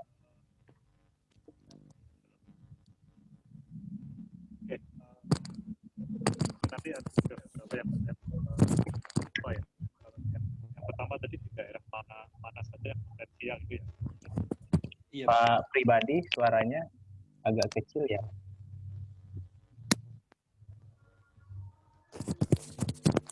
Oke, tadi yang pertama kira-kira di daerah mana yang potensial dikembangkan untuk dipasang PLTB itu tadi ya yang pertama. Mungkin Iya, Pak. Kalau secara general mungkin kalau saya melihat dari peta yang ada sekarang ini sebenarnya kalau untuk di Jawa itu dia di selatan Jawa Barat dan selatan Jawa Timur. Sebenarnya rata-rata di selatan Pulau Jawa itu ada. Mungkin beberapa dari teman-teman dulu pernah ada yang akan mengembangkan di Jogja, terus ada juga yang di Banyuwangi, terus ada yang juga yang mungkin di selatan Jawa Barat. Nah, itu sebenarnya secara anginnya di sana potensinya cukup besar itu kalau di Jawa. Kalau di Sumatera mungkin di sekitar daerah Sumatera Utara atau mungkin di daerah Danau Toba itu potensial. Terus kemudian kalau di Sulawesi, ya Sulawesi Selatan ini juga sampai ke pesisir sampai ke Sulawesi Tengah. Tapi mungkin di sana nggak begitu besar, mungkin tergantung skala ininya aja, turbinnya. Terus selain di luar Jawa itu ada di Kalimantan Selatan dan ini sebenarnya salah satu mungkin potensi yang paling besar secara komersial bisa dikembangkan itu ada di Kalimantan Selatan karena di situ mencakup kalau nggak salah offshore-nya juga dan itu visible Cuman ya kembali nanti kedepannya saya nggak tahu nanti tergantung pengembang aja itu. Kalau mungkin selain itu di daerah Nusa Tenggara itu beberapa area juga cukup potensial dan di Papua bagian bawah itu di daerah mana? Kurang lebih itu. Terus ya toleransi kebisingan. Kalau toleransi kebisingan ini kalau secara hertz terus terang saya tidak hafal. Saya perlu cari lagi. Tapi sebenarnya kalau kebanyakan itu maksudnya instalasi itu sendiri dan mungkin juga beberapa pembangkit itu kan pasti akan diinstal di jauh dari pemukiman. Kalau dibilang jauh itu sebenarnya juga relatif kan. Tetapi kalau dari pemukiman itu sebenarnya tidak boleh dikatakan tidak terdengar. Dan itu terdengarnya suara itu akan kita dengar kalau kita berada di bawah atau mungkin berada dekat dengan area itu baru kita akan merasakan sebenarnya suaranya cukup boom itu cukup lumayan gitu. Walaupun sebenarnya itu juga kembali mungkin setiap orang beda-beda tingkat kebisingan. Tapi kalau secara nominal berapa hertz saya sendiri belum ada angkanya. Gitu. Terus apa lagi tadi?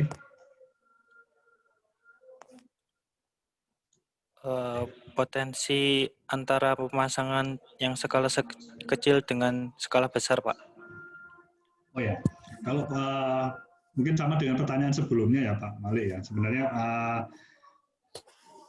kalau memang potensinya di situ cukup besar, sebenarnya ya pasti kalau bisa kita install dengan turbin yang lebih besar itu akan lebih bagus. Karena sebenarnya di area di sini itu sebenarnya bisa diinstal dengan turbin berkapasitas lebih dari 3 mega. Cuman infrastruktur yang ada itu tidak memungkinkan, jadi akhirnya cuma dipasang 2,625. Jadi kalau jadi itu tadi karena instalasi WTG itu sendiri kan mungkin kalau bisa lihat di video di mungkin beberapa YouTube juga cukup banyak kan, dia harus memindahkan blade dengan panjang 56 meter itu sendiri kan harus gelondongan gitu kan. Jadi itu disesuaikan juga dengan daerahnya. Nah, kalau mungkin yang serupa juga karena ini di kita itu PLTB ada 2 di Jeneponto Tolo mereka secara turbin itu lebih besar, secara turbinnya lebih besar karena mungkin instalasinya waktu itu di sana lebih memungkinkan juga, lebih visible daripada di sini. Gitu. Kalau dilihat dari stat menghasilkan stat untuk putarannya, berarti tetap potensial yang besar, Pak ya? Soalnya saya dapat info kalau pemasangannya yang besar itu cenderung susah untuk statnya. Jadi kalau yang kecil-kecil itu kan di skala kecepatan angin 3 meter per second itu kan sudah bisa putar, sudah cut in. Makanya itu melihat potensi energinya juga di situ. Di sini juga kalau kecepatan 3 itu dia sudah berputar, tapi dia belum menghasilkan energi. Sebenarnya sudah ada energi, tapi itu masih ya mungkin boleh dikatakan dia tidak akan terhitung ke dalam masuk ke trafo gitu kan, karena dia belum ini, dan dia setelah 3,4 ke atas 3,6 itu baru kita boleh dikatakan itu nanti akan masuk secara KWH gitu kan. Untuk range angin fluktuatif range angin yang biasanya dipakai itu kisaran berapa, Pak? Maksudnya kisaran itu seperti misal ada daerah yang punya range angin itu sekitar 5 sampai 10, tapi kadang ada angin yang 20 meter per second. Misal kayak seperti ada keadaan badai atau seperti apa gitu. Itu kira-kira masih potensial untuk dipasangi lagi atau tidak? Misal lagi range-nya yang terlalu lebar. Kalau sepengetahuan saya di sini itu di atas 20 itu sudah tidak, karena kan dianggap dia badai dan itu membahayakan juga untuk operasional ya. Dan itu turbin yang paling besar itu mungkin juga saya nggak tahu, mungkin kayaknya maksimal sampai 25 atau 30 ya kecepatan anginnya. Nah, kalau minimalnya mungkin itu tergantung tiap-tiap tipe turbin sih, tergantung tiap-tiap tipe turbin. Kalau memang dia kecil ya mungkin secara kecepatan di bawah 3 pun mungkin kecepatan 2 dia sudah bisa mengenerate energi.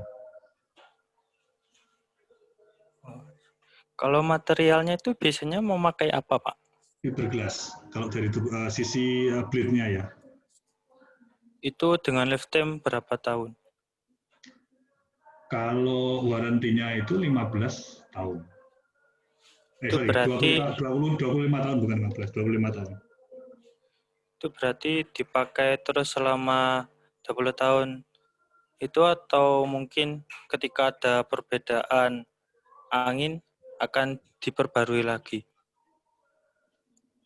Sebenarnya itu kan jaminan dari pabrikan. Kalau ya, mungkin tiap ini beda-beda ya. Jadi kalau sebenarnya ini sama prinsipnya dengan spare part yang lain ya. Kalau dia ada jaminan gitu, tapi kalau di tengah perjalanan ada masalah troubleshooting atau ada trailer, nah itu kan beda soal. Cuman kalau secara jaminannya dari pabrikan itu segitu gitu.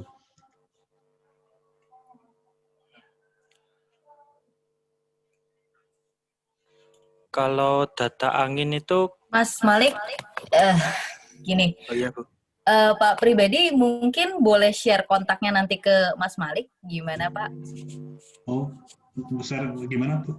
Jadi nanti mungkin apakah diperbolehkan nanti Mas Malik bisa kontak langsung dengan Pak Pribadi terkait dengan materi wind energy ini, karena sepertinya kayaknya Mas Malik ini kan butuh informasi untuk tugas akhirnya nih Pak Pribadi.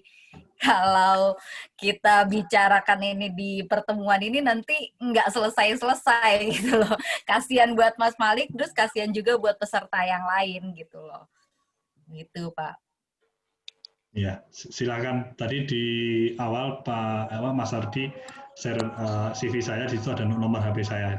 Boleh, nanti Mas Malik boleh konsultasi dengan Pak Pribadi terkait dengan segala sesuatu mengenai informasi wind energy ini dengan detail dan mungkin bisa lebih menambah pengetahuan di sisi tugas akhirnya juga. Baik. Ya Bu, terima kasih. Terima kasih Mas Malik. Baik, rekan-rekan, masih ada pertanyaan kah? Kebetulan ini udah jam 16.58, 2 menit lagi. Ini sepertinya Mas Ardi baru masuk, ada masalah dengan koneksi beliau. Ya, tadi ada masalah sedikit, Mbak. Oke, silakan Mas Ardi diambil alih. Oke, Pak Pribadi, terima kasih atas penjelasan yang sudah Bapak berikan. Ini jujur saya cukup tertarik, Pak. Nanti kalau seandainya ada pertanyaan, saya akan langsung ke Pak Pribadi. Diizinkan, Pak ya? Ya, insya Allah nggak apa-apa. Silakan Mas. Oke. Oke, baik. Baik Pak, untuk di akhir sesi ini, saya minta closing statement dari Bapak. Sekaligus nanti kita ada selfie bersama juga, Pak. Silakan Pak untuk closing statement. Apa ya closingnya? Ya terima kasih kesempatan saya ini saya bisa sharing ya. Saya mungkin saya untuk area ini sendiri juga saya masih perlu banyak belajar karena saya sendiri baru 1 tahun juga di area ini. Mungkin ada beberapa pertanyaan yang tadi belum bisa saya jawab karena saya juga perlu mempelajarinya lagi. Dan sebenarnya energi di angin ini kalau dibilang dengan beberapa experience saya sebelumnya itu secara handling itu nggak terlalu susah karena mungkin tadi gambaran kalau di nacelle itu sebenarnya ya engine-nya itu cuma segitu aja gitu loh.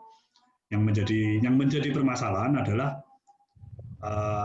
perawatan atau apapun di troubleshooting yang dilakukan itu berada di ketinggian yang di atas 80 meter gitu kan, dan itu membutuhkan skill sendiri dan sertifikasinya pun juga berbeda gitu kan, ada GWO gitu kan, Global Wind Organization yang harus mensertifikasi.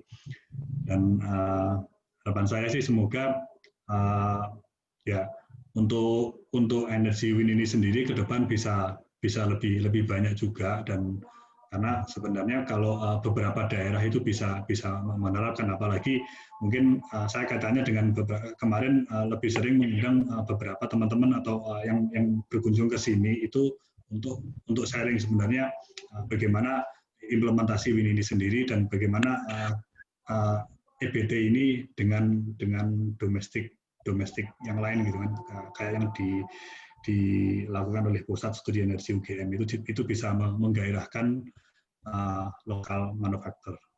Saya harap sih insya Allah semoga ke depan bisa lebih bermanfaat. Itu aja dari saya. Terima kasih. Amin. Terima kasih.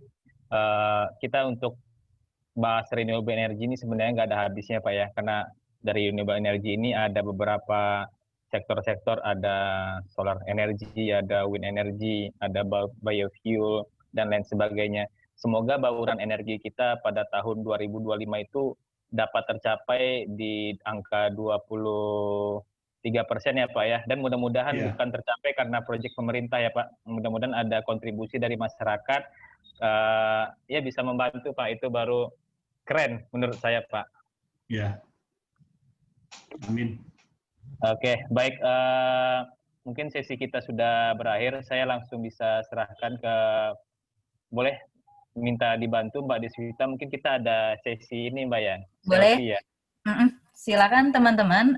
Sebelum kita akhiri sesi ini, boleh dibuka cam-nya sebentar. Kita wifi bareng bersama-sama dengan Pak Pribadi. Next mungkin bisa bertemu Pak Pribadi secara tatap muka. Jadi enggak ini ya.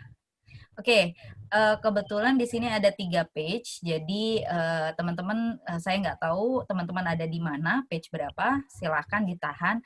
Oke, boleh lihat ke kamera, berikan senyum terbaik untuk Indonesia.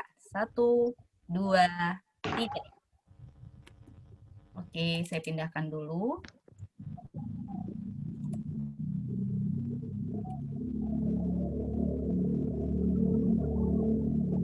Oke, next page.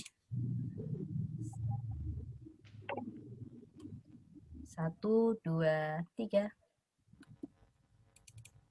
Oke, sebentar.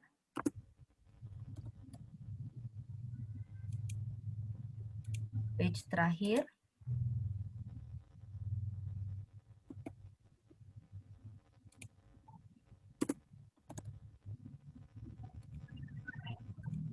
Oke, terima kasih teman-teman.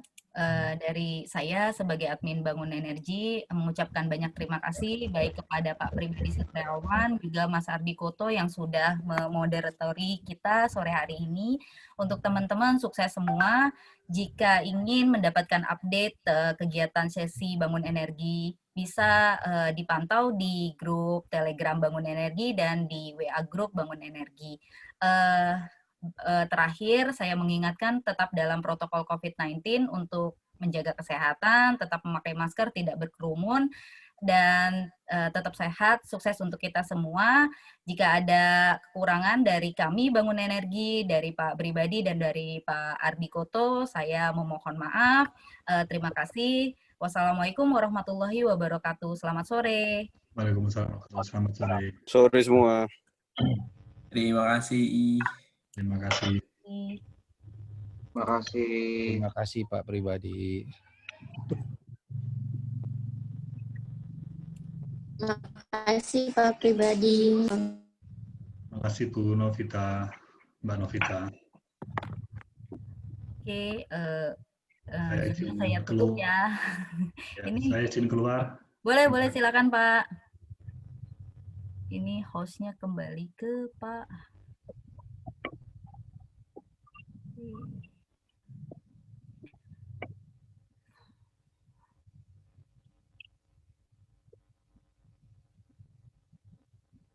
Oke, silakan.